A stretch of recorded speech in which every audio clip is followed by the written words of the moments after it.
I'm so excited to have this opportunity to meet and speak with Rebecca Reagan. Rebecca is the founder of Bunnyhawk, and she's an executive producer, creative consultant, an integrated life coach, and a meditation teacher. And you can find her on her website, which is bunnyhawk.life. And I'll have all that in the description below. So you can just click, and there you are. And thank you so much, Rebecca. I'm excited. I found you via an email from a place in California called the Ecology Center, and I really would love to hear your thoughts about what that center is like. But first, I want to just try to learn a little bit about you. Can you tell me, do you live in Los Angeles? Yes, hello. It's great to be on your podcast, on your Toddcast with you. Thank you. Love the content that you've been creating here. And so it's such a pleasure. And thank you for reaching out. I am based in Los Angeles, and I am a creative and a producer, also a newly certified meditation teacher this year, and a life coach. And I'm a huge fan of the Ecology Center. They're a wonderful organization just an hour south of Los Angeles. And their whole motto is grow, eat, and make peace. And they're a nonprofit farm that demonstrates permaculture and has wonderful community activities like yoga and like the mindfulness meditation that I've begun leading there as well. So Very cool. I subscribe to a journal called the Surfers Journal, and they did a highlight piece on the founder of the Ecology Center and some of the aerial photographs of the farm and where it's located in Southern California, which, in my opinion, is a very kind of densely populated area, and to see how amazing the amount of food that they're growing on that property, doing it organically. I'm guessing it's all organic, but maybe they have different methods. But it just it's looked like, beyond. wow, what is that place? How is he doing that? That just looks, and then I started getting their emails and I saw these community events, and it just looked like a real hub of some great culture in Southern California. And then when I saw that you were offering the meditation, that's where I got excited. Oh, maybe I can actually talk to somebody who's on the ground over there and involved in it. So that is amazing. It looks really cool. Um, how did you first get into meditation? So I first got into meditation. That's an interesting one. I kind of have always seen meditation as a very natural instinct. And so it's something that even as a young child, I just innately knew how to do. And I would go off and go and sit and meditate on my own sometimes. So Cool. it's from a young age, it was a natural instinct. However, formal meditation came into my life with a teacher in my early 20s. And I was taking in university in Ithaca a world religions and spirituality course. And I had a teacher called Brian who guided our class through mindfulness meditation. And so that was my first introduction at the time to the practice, which is a secular tradition. And it comes originally from Buddhism, which is a 2,500-year-old tradition. So that's where it's rooted, but it is secular, which is very cool. And it's just a wonderful way of bringing our awareness into the present moment with the breath, anchored in the breath. And uh, so I first learned it with Brian, and I'd say I lightly practiced through my 20s. I was also in my 20s and doing a lot of exploratory, living in New York City, very creative minded. Where were you born and raised? So I was born and raised in Connecticut. And then I went to school in Ithaca, which is a very liberal arts oriented school. Mm-hmm. Um, Funny enough, they had a really beautiful Tibetan monastery there. And so sometimes I would go and meditate with the monks there as well. So I've always gravitated more towards the Indo-Tibetan Buddhist traditions. Yeah, so I was in New York City for quite some time in my 20s and early 30s, and worked in various creative companies. I got my start at MTV and VH1, and then moved into commercials for a long time with a great group of folks. And then I got married and I migrated out to Los Angeles. And my meditation practice, I'd say in my 20s was, even though I had learned in my early 20s and I've been doing that and yoga and practicing other ways of mindfulness, I'd say that I really started to ramp up my own mindfulness meditation practice more so in my 30s and now 40s, which felt good to sort of increase the cadence of that as the ebbs and flows of life provided different opportunities to get into that. I became a mom in my mid 30s, and that certainly opened up some space and capacity to want to go deeper in my own practice. So I guess the formal training began in my early 20s as mindfulness meditation. And then in my mid 30s, I picked up some instruction with a transcendental meditation teacher, Penny, who I actually just saw yesterday over a Zoom meditation. And so I also practice transcendental meditation. And that was helpful for me for sure in the early days of motherhood. It felt really good to, in that practice, you come back to a mantra that your teacher gives you. And I really liked that. That's a Tibetan tradition? No, that one is a Vedic. It comes from India. So that's her Can you say teacher that word was again? Can you say that word again? Vedic. No, before that it was Zhang Xing Dan, Tung Xing Dan meditation. You used a word. Oh, transcendental. Sorry, I tend to speed through. After that, I thought you said another word, and I was like, and it sounded like a Tibetan Oh, word, and so what did I maybe say? Oh gosh. it's Okay. okay, it's okay, it's okay. I just wanted. I was like, oh, I heard it, and I just wanted to try to clarify. No problem. But I like the fact that you could potentially turn transcendental into something that sounds Tibetan. It Transcendental. sounded, yeah. I don't know how I just did that, but it's not Tibetan.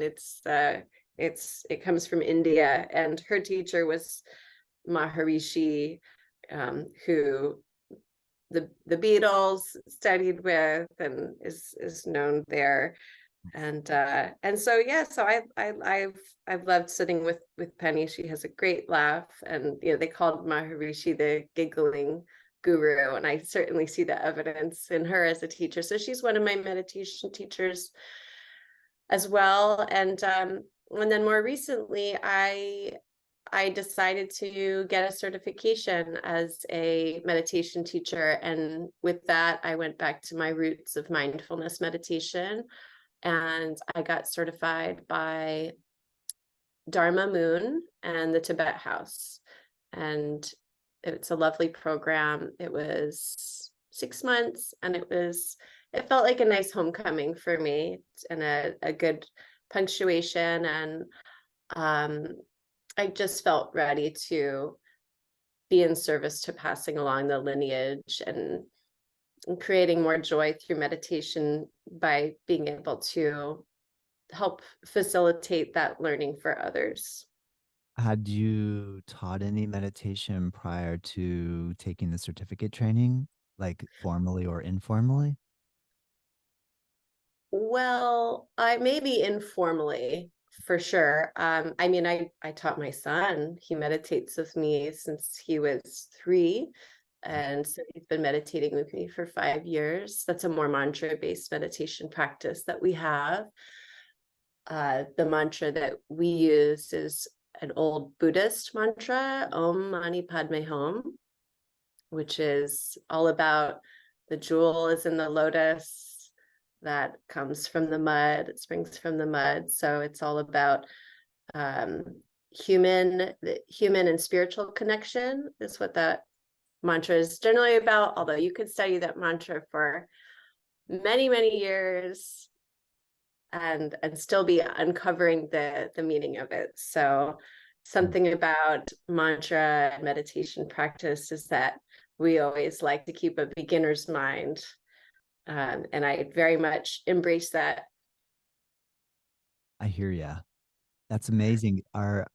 When you said that when you were a child, you just kind of gravitated toward, um, and when you made mention that you kind of practice meditation naturally, would it entail sitting up straight and closing your eyes and having some sort of conscious awareness that you were engaging in some type of practice or ritual that gave you clarity? Can you remember what some of your thoughts were at that age? And when you say young, like, do you mean like age 8, like where your son is at now, or more like 11, 12, 14, 15? What do you have remembrance of that? I'd say from the youngest of ages, 5, 6, it was a very natural instinct. It was like as natural as being able to walk around was the inclination to sit and meditate for me. That's cool. So yeah, so I would sit upright, usually seated maybe on a couch and with my hands on my lap and close my eyes, and I would get into the space and yeah, it was very much about being in the present and clearing the mind of Yes.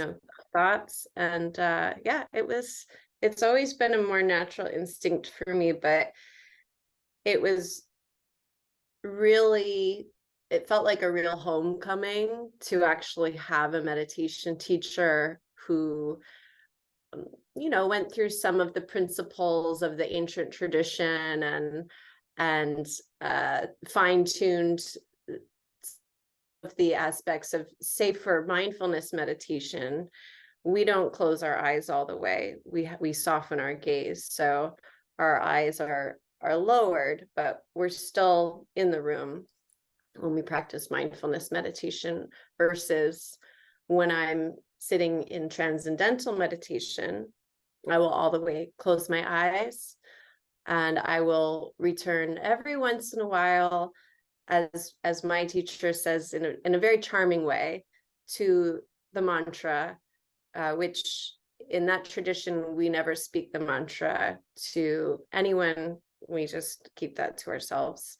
Yes. And so that's also a way of sort of grounding that practice, is that Yes. mantra.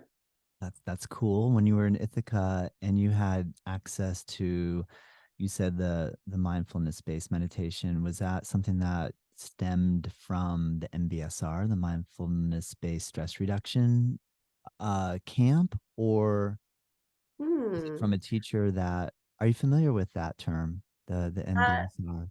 I can't remember who. I've I've heard of that. I That might be a different school, Okay. or it might be someone's own unique spin on mindfulness meditation, which is great.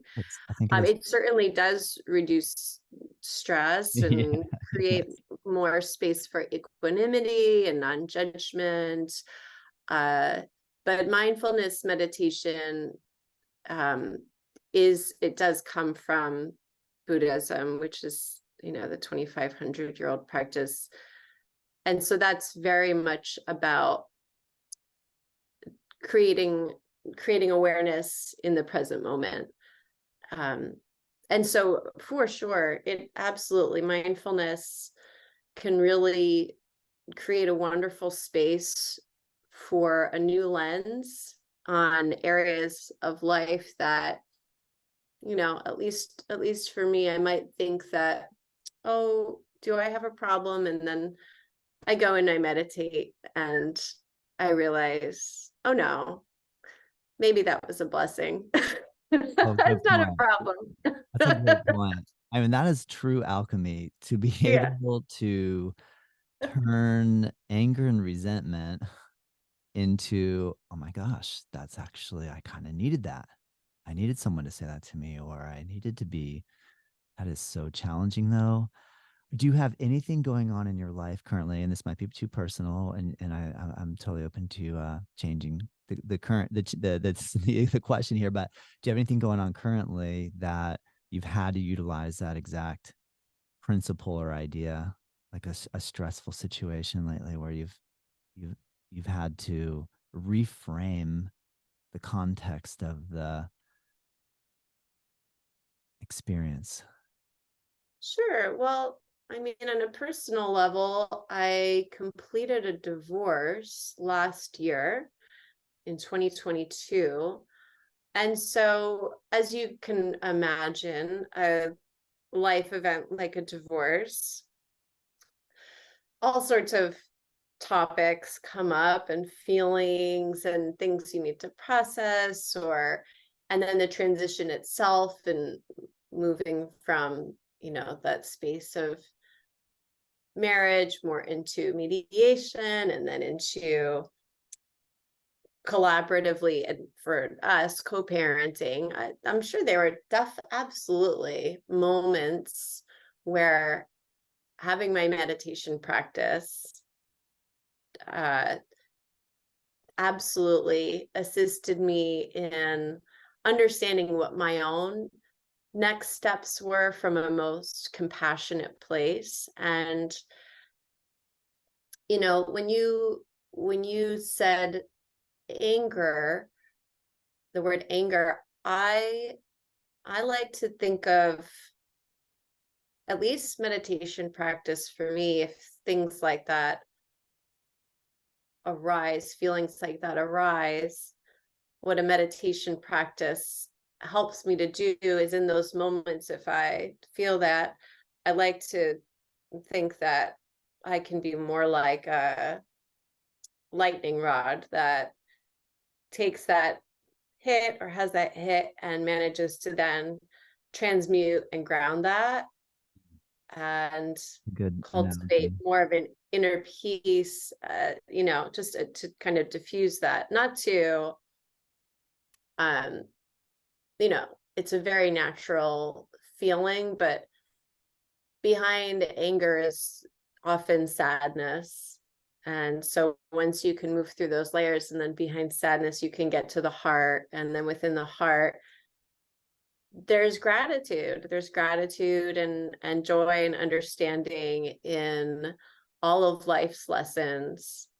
And so I'd say that when you ask if there are moments that meditation assisted me in more challenging times of life, for sure, in my recent divorce, and then navigating life after divorce as a single mom and figuring out dating and all that stuff is, it's a balance, and continuously creating the space for meditation no matter what, because especially as a parent, you've got to really prioritize your day, and there's an endless to-do list, and there's always the dishes and the laundry and everything else. One of my favorite meditation teachers, who I've sat with for many years virtually on his Monday night meditation, is Jack Cornfield.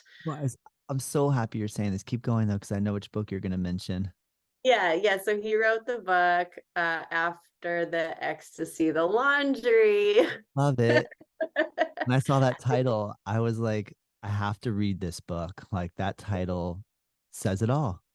It's one of the best books, and especially as a parent, it's just so, but as just anyone, it's just so relevant to just all of the events of life that we're constantly moving through and navigating. And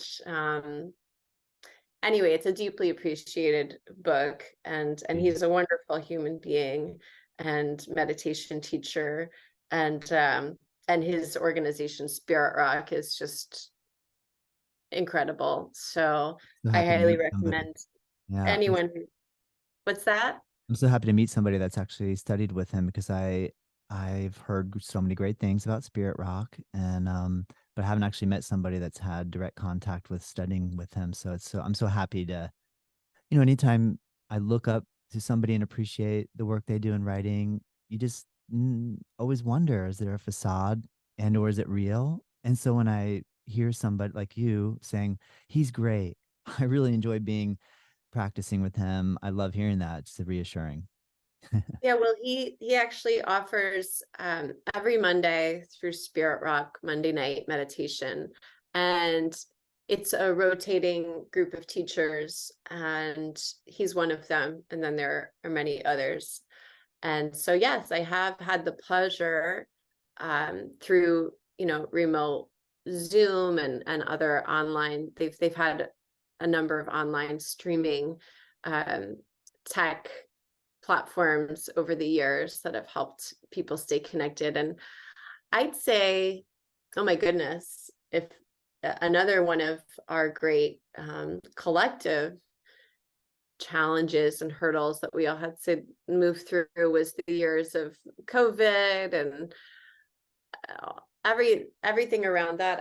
I'd say that my meditation practice absolutely helped me in that area as well, during the meditation practice. And then, I think the last year in Los Angeles, we've had a number of strikes, the writer's strike and actor's strike, and all sorts of other elements that have created some turbulence in the industry, in the town. And so I'd say with all of that too, my meditation practice is definitely something I've been able to lean on and offer to, now as a teacher to the community.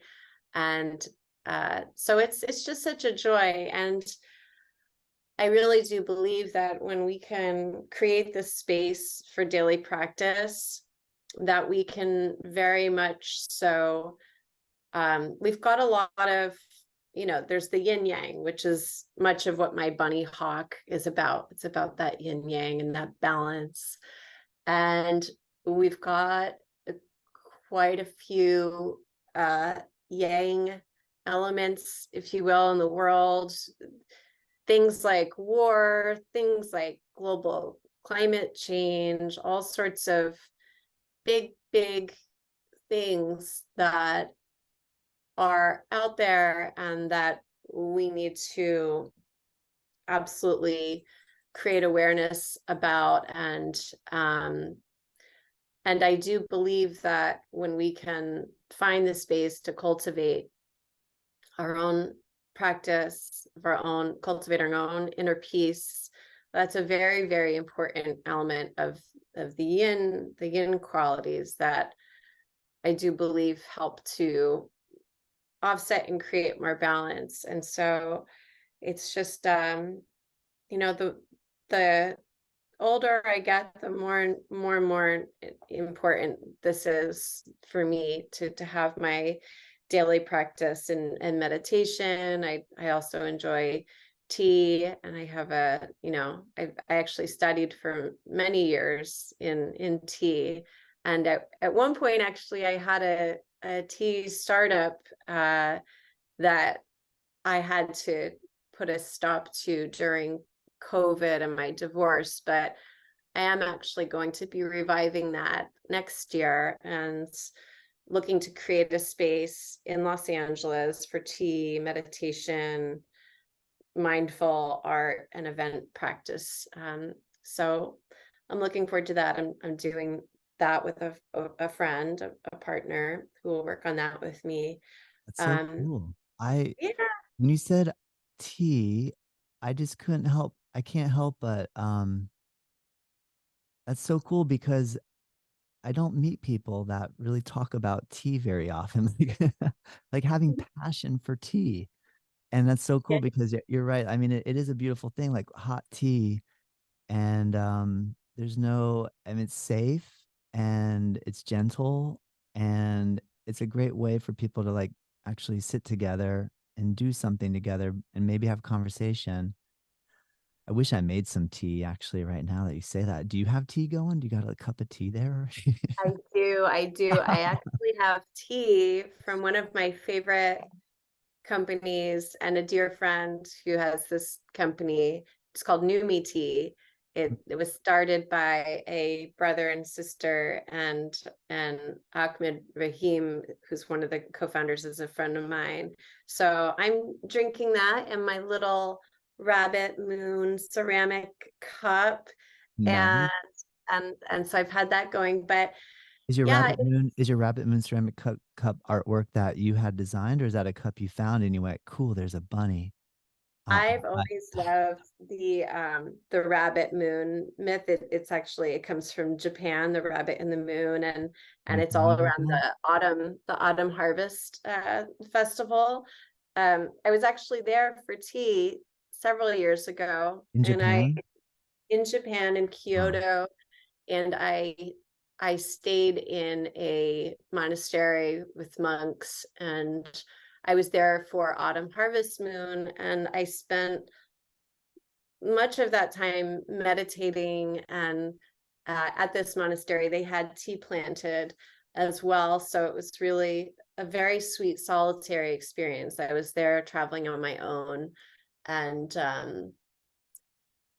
and that actually leads me to going back to what you were saying about the tea. Is it's actually been used by monks for centuries and paired with meditation, because tea, which is Camellia sinensis, has caffeine, but it also has L-theanine, and L-theanine creates alpha waves in the brain, which lends to a heightened state of calm awareness that meditation provides. So tea and meditation is a really beautiful, beautiful pairing, and it's a way of reconnecting with our inner and the outer nature of our beautiful planet Earth. And there's so many different um, types of, there are different productions of teas from around the world. I've traveled to India for Wow. tea, which was I quite love it. spectacular. I I love did it. that You're in, you're a tea enthusiast. Like you really are, oh yeah. really have gotten into tea. I mean, I know. Well, I was there. I was actually there in India in 2019, and that's where I met a tea farmer from Ecuador who was, I was my tea journey really brought me into further into my activism as an environmentalist, in seeing what all of the farmers globally were facing in terms of global warming. Tea, Camellia sinensis itself, is a very delicate crop. And so with the increasing of the temperatures, it makes it, a little bit more difficult. It's very much about clouds and mist and sun.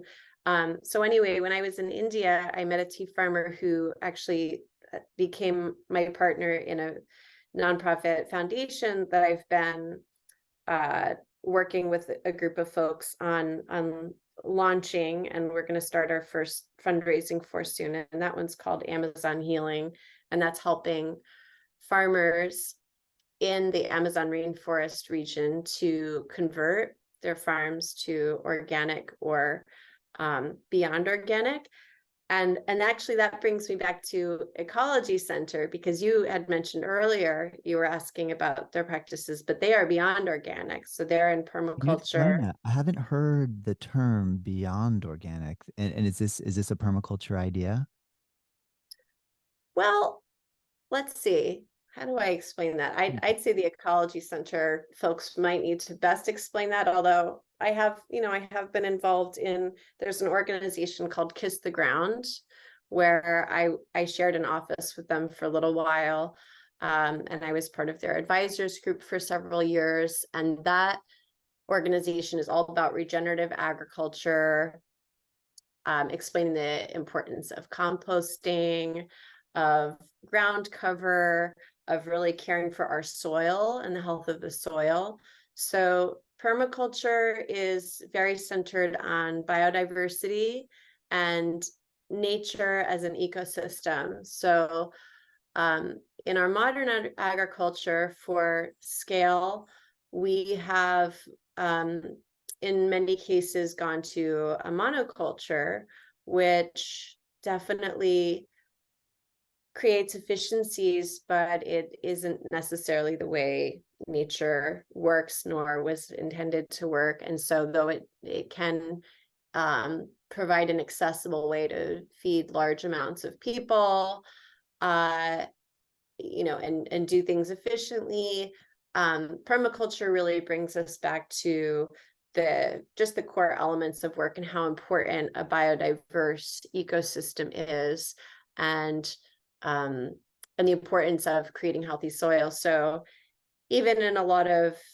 certified organic farms, there might still be some various chemical inputs, which, are regulated, whatever. But with the permaculture, um, it's just everything's being taken a step further with just the principles.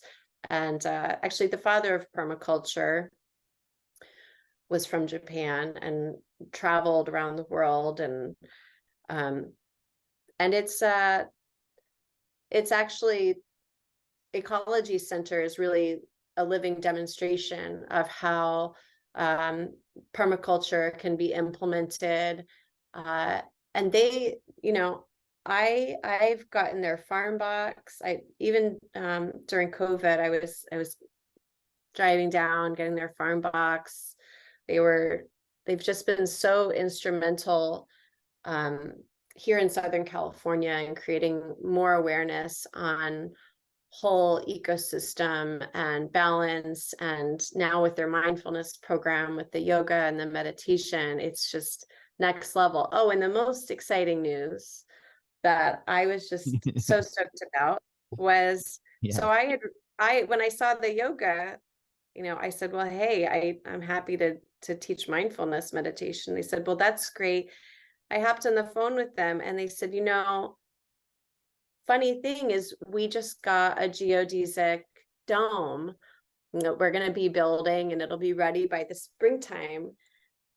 And I thought, well, how fortuitous, because I just love geodesic domes. And that's such a dream to be teaching mindfulness meditation in one of these. So I was just so happy. I said, you really just got that? And we're all starting this. This is so synchronous and awesome. Um, so yeah, they're just such a good, wonderful group of folks and community. And oh, by the way, something that I was just really grateful for, but also inspired and impressed by is it truly, the community who shows up and surrounds the area. When the last mindfulness meditation group that I guided, I asked, is there anyone not familiar with mindfulness meditation? And no, everyone had practiced it before. So I didn't have to do much in terms of the instruction. And we went a little bit longer than I might go for a newer group. And we thanked all of the vegetables and fruits, and we said our gratitudes afterwards. And it's yeah, it's just a very, very special community there. And I really think they're only spreading love and peace in the work that they're doing. That is amazing. I love hearing all of that. I don't want to interrupt you. I appreciate you just like telling me all about that because I've been so curious. But I really want to just kind of go back a little bit to when you said the term beyond organic. Mm. Is there an element there that let me just try to think what that could mean? Like, because okay, we have organic, but then you made mention that potentially there still might be some practices involved in that that are questionable about how actually organic it is. Ah, Because I have worked in the organic industry and I've taken permaculture design courses in Australia and I traveled in the woofing organization, Willing Workers on Organic Farms. So I've worked on organic Oh, farms around you Italy, know. Australia. And so this is like a passion of mine. I love permaculture. But when you said beyond organic, it just kind of made me think, all right, maybe I'm thinking too hard about being organic, and maybe I can go beyond a concept and almost take it to a new level where, but I'm not exactly sure what that would mean. So that's why I'm so curious when you use that terminology. I'm so curious what that could imply. Well, it certainly sounds like you've got a very impressive background in permaculture. So I guess if we're going to break it down for the wider audience who might be listening, Please.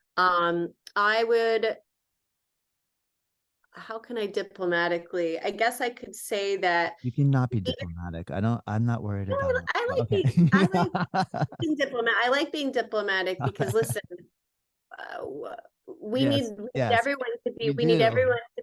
we need everyone to be growing more Right. food so Mm, that we can move into the world of food and planet that we would like to be moving, which is continuing to push the way nature's intended and living more harmoniously with our planet and our soil and all the microorganisms. But yeah, I'd say, and I would prefer a farmer really talk about this and break it down, or maybe even someone from Ecology Center would be able to eloquently and diplomatically explain it. But really with, even with some of the probably organic certified farms that are maybe still in the monoculture uh, kind of zone, it still requires a certain amount of inputs or what have you to kind of keep that going, even though the that's there. So when I say beyond, there's a whole regenerative agriculture certification now, I believe, that you can get as a farm, and there are a lot of really awesome brands and food people who are embracing the regenerative permaculture systems within their um, within their whomever they're maybe either contract growing or they've got their own farms or what have you. But I guess that's how I would talk about that. I mean, what would you That makes say? I mean, that makes you know, because you're in permaculture too. Like, how would you describe the beyond organic? I Um, I haven't even heard that term before until you just said it oh, today. That's why I'm so intrigued because I mean, let me try to relate it. Well, one thing I'm really excited to have you on the show for is because I haven't yet had somebody on. Um, I've been trying to find somebody who's a permaculturist who also mm, is a yogi slash meditation person. And I reached mhm. out to a few people. I found someone in Guatemala who was doing an organic farm, and they had a yoga thing with the organic farm, and I tried to get them, but it didn't happen. And I guess because I see such a close connection between everything you're saying in relation to if we want to live in a peaceful planet and we want to live in a peaceful world, we have to do something about that. We can't just wait for other people to try to do that for us. And then a lot of it comes down to like, okay, what do I actually need? I need water. I need to eat.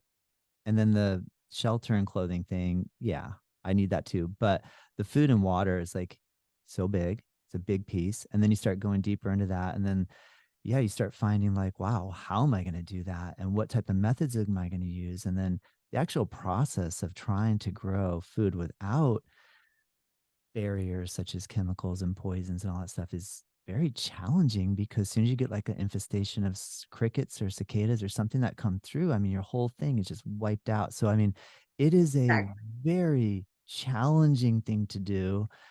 Well, and Um, that's why I wanted to be diplomatic, because there are very real yeah, yeah, challenge, bacteria yeah, and yeah, insects and all sorts of things that it's like at a certain point, you got to make some hard You choices got to as a make some hard farmer. choices. And so Yeah, I don't want to point fingers and say that one is good point. better than the Thank other. you. Do we all want to live in a world where the soil is of the optimum health and sequestering as much carbon as possible and allowing for the full photosynthesis process? Of course, but do we want bacteria in our, there's a balance there. And so what I found as an environmentalist and someone who's enthusiastic about that space is to also keep it real and understand that there's a middle path, and understand that where we are in our civilization, our great civilization, how far we've come with our modern technology. Look, we're sitting here on these screens. You're in Florida. I'm in Los Angeles. We're having a conversation. That's civilization. That's modern awesomeness. And I think what a lot of folks in the environmental space are just advocating for, again, is finding more that middle ground. And so that's why the grow your own movement is really being pushed so much, is that if more people can be consciously just growing little bits in their garden, doing composting, taking care of, there are companies that have the vertical growing systems as well, which are great. So everything that we can do to help our local supply chain, as well, is just a really good thing, because it's a really complex world, and you can't just point at one thing and say that's going to solve the rest. When I was in India, I was traveling with a leading food scientist who specialized in tea, and I was kind of like the black sheep, because he was pointing to the very real way of producing and being able to protect what you're growing, and all of the issues that we have with global warming. And I was there waving the flag of, well, what about this, and what about that, and what about Paris climate change 2015, and what about some of the newer research that actually points that more permaculture forward farming practices can actually still yield great amounts of food and feed. But I think we as a society also need to really rethink the way we're interacting with our food system and our expectations of that. We live in a really fast, awesome modern world where we can just click a button on the internet and have something shipped from a really far away place. And, something that the scientists that I was traveling with in India pointed out was, okay, well, sure, by the time you spend the time to reduce your carbon footprint of the tea, say you are growing it in a super regenerative, sustainable way, what are you doing when you ship it across the world to another country? How many tons of carbon? And I was like, you're so right. You're so right. No. We really need to bring it home more, and continue to push local economies. There's some really amazing, I've seen some really cool new kind of communities of the future that are being talked about, where gardening and food are being incorporated within those hubs and those new kind of designs of the future. Like we have condos from that popped up from the 80s, but these are people envisioning what that kind of new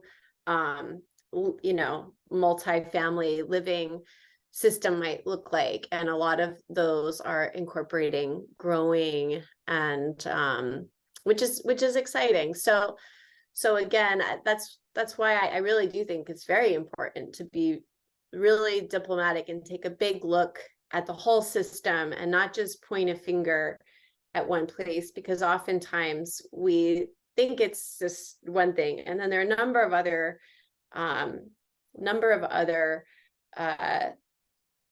areas that we really need to investigate further to understand how it's all working together, because it's a much deeper, more complex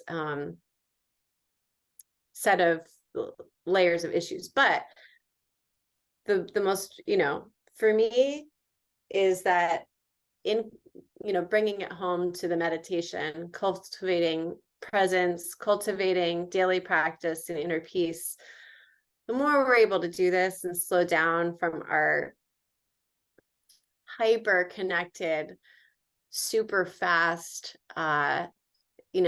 click of a button, techie world, which is so exciting. But the more we're able to offset that with daily practice and presence, we can come home to ourselves and understand on a deeper, more maybe spiritually grounded or presently grounded perspective of how we can really create more joy and space and activism and connection with our planet, and how we can each do, whatever it is that are our own our own paths, or, moving from our karma, as they say, into our dharma, into our service.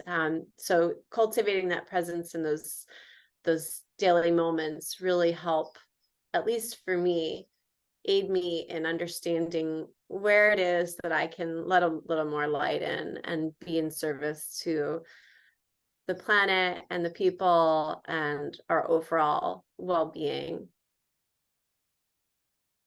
Wow. Should we even say any more? That was well said. That was a good synopsis of where I you're just at rambled and a you're lot. no, it's good rambling. And I mean, I got to say a little bit here because so I'm excited to meet you. I'm glad I finally I'm finding somebody who I can converse with about this. Because I've been searching to bring someone on the podcast where I could weave a little bit of this permaculture slash idea about how cool it can be to play a part in sustainability. And I reached out to somebody that had a place in the Bahamas where it was like a permaculture farm. And then, just for those of you listening, if you have not heard of permaculture, it's a blend of two words that's called permanent and agriculture. And you had actually made mention, Rebecca, of the founder being from Japan. And I think I know of the farmer that you're speaking about. I cannot remember his name. I did read a book about him, but Have his book too. The gold, it's what is it? The golden one straw revolution. yes, yes, Yeah. yes. A very Mhm. cool book. And he would do things where he would take seeds. Like, so he had an issue where he would try to plant seeds and birds would come and just eat the seeds. And he's like, well, some people just like, well, let's kill all the birds then. And I'm sorry to say, I know it sounds aggressive because I know you're a bird conservationist, but some people actually Yeah. think that way. So then Yes, no, they do think let's kill the birds. And as a matter of fact, that was one of the things that kind of bothered me a little when I was I don't know, just like getting, like when I was doing my tea startup, I had to get, to pass these things from different agencies that had, of course, very important rules, but I didn't like that they called the birds pests. And I said, oh gosh, I just wish that maybe someone was saying it a little differently, because it's particularly, I remember they were saying in North America, starlings are pests. And I said, oh, that doesn't sit very well for me. I mean, if you see starlings, they're the ones forming those beautiful murmurations in the everything's a sky. pest. I mean, humans are pests. You know what I Yeah. mean? Like, where do we draw the line on what a pest is and what a pest isn't? I just think we need to I stop agree. using the word pest, Yeah. because It's it a good it point. allows for it it validates dismissing a life that really should be um I mean, great point. We hear about the way genocides happen is you dehumanize someone, right? There, and you get the humanized. populations to think that they're below human, and then oh, it's okay just to kill them off. So, absolutely, and this is happening on a lot of different levels. And one thing I thought that he did was amazing in the One Straw Revolution is he like then decided, well, let me take clay pellets, and it's very time consuming, but he would wrap clay around all the seeds, and the birds weren't interested. And by the time the clay, I think this is within the realm of farming rice, that it solved the problem. It took a little bit of ingenuity. It obviously was a little more time consuming, but maybe they were drinking tea and meditating while they were rolling clay around seed, and it was a nice process. Like, it doesn't necessarily have to be a, oh great. But I know there's a lot we can point out here, but in terms of permaculture, I want to go back to this idea with the Bahamas person. I thought, man, I really want to try to get a gig where I can teach yoga at a permaculture farm. So let me reach out to this permaculturist. And I had this whole theory because I have a theory in permaculture. The idea is, okay, if your house is here, you have like zone 1, zone 2, zone 3, zone 4, and you have like little bands that go out. And so the idea is whatever takes the most attention, you put close to you, and whatever. So like maybe we'll have our vegetable and herb garden right out the front door. And then maybe if we have a food forest of say fruit trees with some ground covers and stuff like that, they'll be like in zone 2. And then if I'm going to try to grow some timber to maybe have some wood, I'm going to put that out in the outskirts because I that won't take as much attention. So therefore, what I doesn't require as much attention, I'm going to put further away from me because it doesn't require as much attention. It makes logical sense to me. So then from the yoga world, it seems like I need to come into zone 1 first. What do I need to put most of my attention on? And then that's a great question, in my opinion, just in relation to meditation. Because maybe when I first come into meditation, I think, wow, there's that person in robes and they look holy. And I've somehow got to get to there, but what do I start with first? What's my zone 1? So I laid out I wrote him a big like letter, and I was like, I think that yoga actually is just like permaculture, because if we attend to ourselves first, then we can promote peace outward because we've taken care of ourselves first, and then we might actually work. And he wrote me back and he was like, nope, I don't agree with you.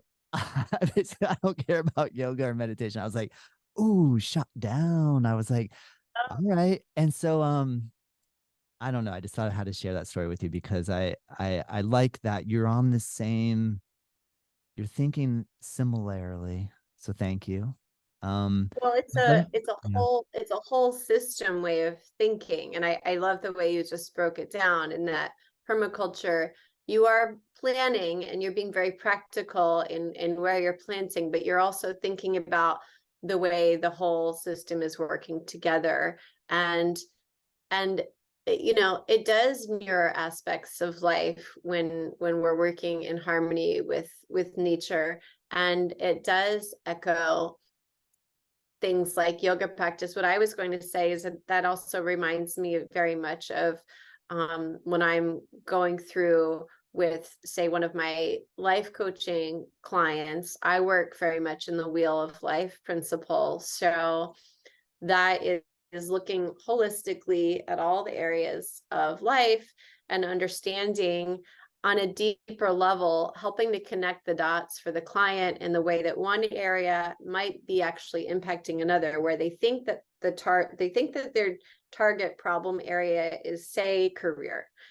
Actually, when we do an audit of the holistic wheel of life and we're honest about it, we connect the dots to the other areas that are the root problem that are actually affecting that other area. And so it's a real joyful practice in whole systems thinking. But again, that does echo a lot of the way the permaculture farming is working, because it's a holistic way of looking at the environment. It's not a one size fits all copy paste. It's very much about what is native, what are the native plants, what is naturally growing here in this region, and what are the animals, what are the insects, what are the patterns, how can we understand their behavior. So for example, one regenerative permaculture tea farmer who I had a visit with in Hawaii, who's an ecologist and a college professor as well. Him and his wife have a beautiful permaculture forward tea farm called Big Island Tea. And when he was talking about the way that they had to very mindfully take an audit of everything that was naturally in the ecosystem, and then what they did to build their food forest was For example, they planted strategically koa trees, which they knew would help infuse the ground with more nitrogen. And they planted banana trees because they knew that they could mulch the leaves as ground cover, which the worms would love underneath their tea plants, because tea is loves like healthy doses of nitrogen. And so, worms loved the banana mulch. And so anyway, that he was talking about this one, they were having some sort of, a lot of the farmers were experiencing an issue with this one animal, and they thought, oh, let's introduce X, Y, and Z to get rid of that thing. But what they realized was what they had done, and I forget what the example was, you'd have to have him on to talk about this, but they realized that whatever solution they found didn't work because the animal was actually nocturnal and they weren't going with the biorhythms of the animal. And so, it really created, like, I think whatever it was, Wow. when you work in permaculture, you really need to go down to the detail and really understanding how the ecosystem is working when you're planning it out, because it's multi-layered, and you're really integrating the balance of the birds, the insects, the animals, and just understanding how they all work together. So it's a very interesting one, but I love it. I do think it echoes with any sort of mindful yoga practice, meditation practice, even my life coaching practice, this more coming into the present moment to really see what's there and to really understand it on a deeper level, and to be accepting of what those elements are, and how they can be collaborative, and how you can co-create amongst the elements, but do so in a harmonious way, not in an extractive sort of mindset, or looking at things as pests. I don't really think does us any favors. To your point, we're seeing, just the world at large. We don't, that isn't really a mentality that word isn't doing us any favors in terms of our empathy and compassion. And I like to say, I like to remind myself and my friends and family and whoever is near and dear to me, I just love to come back to the fact that we're literally here for one reason, and it's to love. And we're here to learn to love and to move past the obstacles that we have towards being loving. And it's just, I'm constantly like, how do we keep getting so confused, in our humanity? We just keep getting so confused. I mean, I think there are those enlightened beings walking on the planet who get it. We're like, yeah, we're here to love. But Agree, Rebecca. You're we're speaking the same language here. Thank you. I agree. I keep asking this question. Hopefully the listeners, if you follow me episode by episode, you're not getting tired of me saying this, but I actually keep finding it a stumbling block to understand why the pest exists. Like I often, and oh my gosh, I've been trying to be so good about staying on an hour, and I just can't do it. I can't do it. I need to schedule 2-hour podcasts with people. Maybe you wouldn't agree to that though, because you didn't know me. So you would have been like, dude, 2 hours. But I have so many other questions. I have so many directions I want to go here. But maybe can we do this again, Rebecca? Like maybe we could continue to collaborate. And sure, yeah, let's have a part 2 podcast sometime. I That think could be so, fun. because I think so. I do have more questions, but I am on a time schedule, and so but I have more. I guess let me finish that one question or statement. I guess I know that nature might have to hold. I mean, I think the bunnyhawk is a great element because you have this or analogy. And I mean, when I saw your email said bunnyhawk, I was just like, I saw a hawk, I saw a bunny, and the hawk wants to eat the bunny. This is The nature. hot, yes, It's this is nature. nature. It's just straight up nature. It's like, so I have to just accept nature. And I guess sometimes when I ask the question, why does nature have to be the way nature is? How come we can't all get along? Could the bunny and the hawk sit side by side and not eat each other? But in this realm, I don't see otherwise. I guess I have a hope, the future. And I've seen artwork before that's kind of painted this picture of like being in a place where everything exists, the man sitting next to the lion and the giraffe and all this nature's all just hanging out. But nature eats itself. Like I don't know. I so badly want to live on a planet where it doesn't, but then that's not this planet. And here I am. So I have to I just accept it, but I want to change it. But should I try to change the things I should accept? You know what I mean? Like it's this quandary. I keep going I think around and that around. the yin and the yang of the that um that element of the, you know, the protagonist or whatever it is, like Yeah. so and so is eating this one and then they're eating that one. It's just it's really like it ladders up to we're all one. You know, I mean, in my head, like we are all one at the end of the day in this ocean Yeah. of consciousness. Yeah. And we have these yeah, we have these very real ways of surviving. And yeah, sometimes I'm sure the bunny and the hawk just sit right next to each other and they're chilling and no one's eating another. They're there coexisting. But sometimes it's, you know, the hawk's chasing the bunny or whatever, or the bunny sees the hawks out there and so it doesn't come out of the rabbit hole.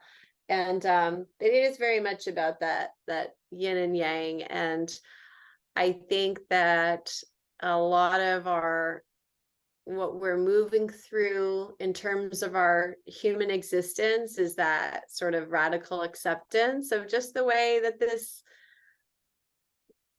earth walk is what it's about. Our earth walk, we're here to just understand it and maybe learn to see things that, okay, well, maybe this is a symbiotic sort of relationship and these interactions over here are this way. And you know, I hope that as we continue to move and expand our consciousness and the collective awakening of our planet and what we're all here to do, we might not see things from a lens of fear and just, you know, you just kind of understand that it is what it is. And but I think, you know, a lot of times it comes down to inner belief systems or really understanding impermanence on a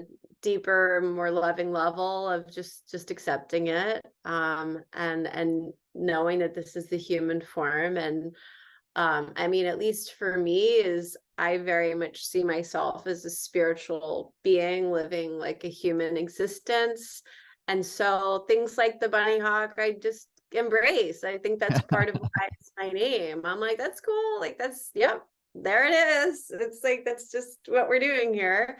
And it's not all about that. I just there are these oppositional elements that are constantly around us. And anyway, yeah, we could, I know you're on limited time and we could continue to talk about it. There's a whole, Well, we'll do part two. I yeah, we mean, could do a but part two. we'll make a maybe a series called Meditations with the Bunny Hawk.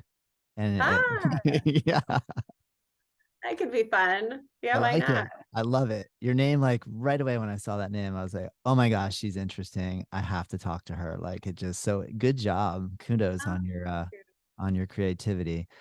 thanks. Um oh, thank you so much, Rebecca. I really enjoyed this and I can't wait to publish this. Is there anything else? Is there something you want to say goodbye with?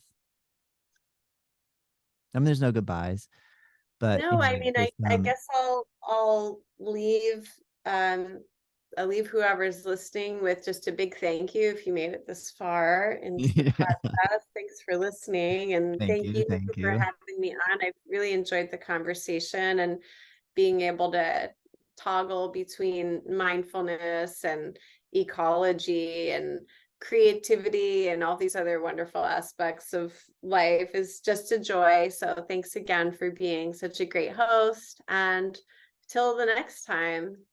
Yes. Till the next time. Yeah, so my name is Rebecca Reagan, and I do have a website that I probably need to update, actually, bunnyhawk.life.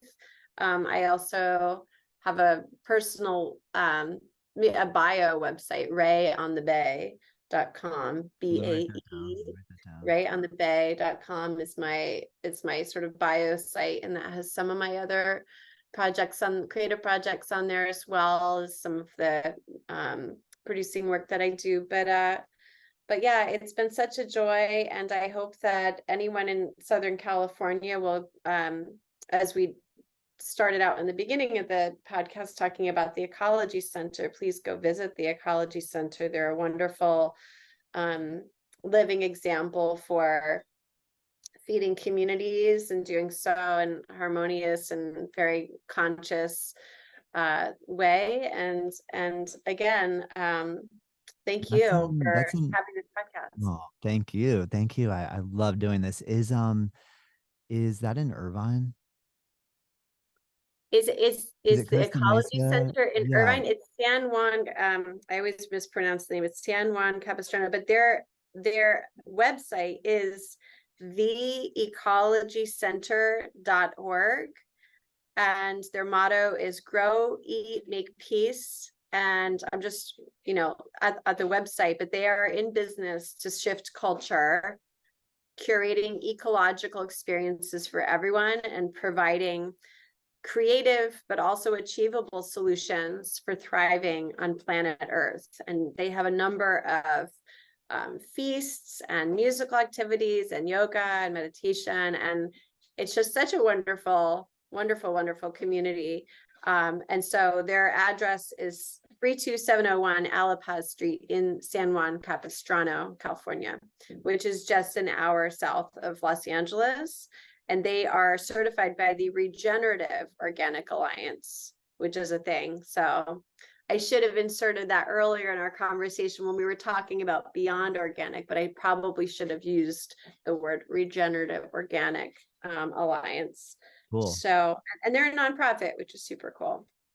I have family and friends out there, so I'll send this and all that info. Well, all those links are in the description. So if you're listening to the podcast, whether you're on Spotify or Apple or Google, whatever it is, there's like, I'm sure you know this. You go down and there's links and you tap it and it all pops up. Pretty cool. And I'm gonna forward it to my friends and family out there just to kind of say, hey guys, go meet Rebecca Reagan and go meditate with her in a geodesic dome, sip some tea, practice the meditation, go out, pick some food out on the farm, maybe do a little bit of yoga, potentially meet some new friends. For those of us that aren't as lucky as to live right there, we'll just live vicariously through you guys. Maybe we need to start something over here in Florida. I know there are places here. I know my friend Travis Suit, who has a farm out in Jupiter, he's doing permaculture stuff. And actually, there's people like this all over the place. You just kind of have to look. Like You it's just have to look. you just kind of got to look if you're interested in this kind of stuff. We're out there. We're out here. We're here. Yeah. So you just look, seek things out. That's so cool, Rebecca. I'm stoked. I'm Yeah, stoked. I'm so Next stoked. time I'm Thank out you. there, yeah, next time I'm out there, I'll see if you're teaching. I really want to I love yeah, that's cool. The one question I didn't ask you about is that like green when you what was the strain of tea that you said or the so like if I go to the store and buy green tea, is that the same tea that you're talking about that you use the scientific term for the species of tea that Yeah, it's Camellia sinensis is the plant that tea from the store is, as you're saying, green tea, black tea, white and oolong tea. There's also something called pu'er tea. it all comes from the same plant, Camellia sinensis. Yeah. And so, yes, you can go, some of my favorite store tea brands, a lot of them actually also carry really good herbals as well. There's one called Organic India, which I love, that is Tulsi, and that's not Camellia sinensis, but Tulsi is a really wonderful herb that's energizing and uplifting and adaptogenic, and it's used in Ayurvedic, uh, Ayurvedic dietary um, programs implement Tulsi. So that's Organic India. And then if you want some Camellia sinensis, there are a couple brands in the store. There's Rishi tea. They do some really good organic. There's Numi tea, my friend Ahmed's company. They do some great organic. They have a very good breakfast blend that I was drinking today that I highly recommend. And yeah, of course, if any of your friends and family are in Southern California, if you ever find yourself out here, I'm doing Saturdays at the Ecology Center. This month, I happen to be doing 3 weekends in a row. It just kind of worked out that way. So I'll be there tomorrow doing mindfulness meditation on December 9th. And then next weekend, December 16th, I'm also having a mindfulness meditation guided session right there on the beautiful land of the Ecology Center. And just into the new year, it's once a month, one Saturday a month, which is just, it's such a joy. It's so energizing. There's you can really feel it when you're there. You can feel the good vibes. So Cool. and I love that you have some permaculture farms where you are. Maybe you'll start a yoga program at one of them. You never know. Good point. Thank you, Rebecca. Yeah. Good point. They don't need to travel to the Bahamas or to Africa. I can do it right here. Yeah, yeah, Yeah. exactly. Well, thanks again, and I'm going to be in touch. Thank you. And nice to sit with you. And we'll talk soon. Thank you. Okay. Bye.